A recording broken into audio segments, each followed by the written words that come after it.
कर्नाटककडून पद्मश्री पुरस्कार प्राप्त झाला. पण नाना स्वतः सांगतात, पुरस्कारांपेक्षा प्रेक्षकांची दाद सर्वात जास्त मोठी असते.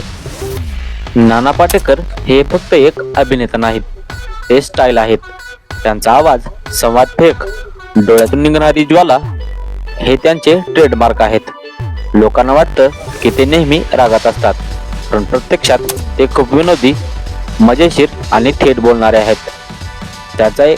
त्यांच्या एका मुलाखतीत त्यांनी सांगितलं, मी अभिनय करत नाही, मी तो माणूसच होतो. आणि खरं म्हणूनच त्यांच्या भूमिका इतक्या प्रभावी वाटतात. फक्त पडद्यावरच नाही तर नाना पाटेकर प्रत्यक्ष जीवनातही हिरो आहेत.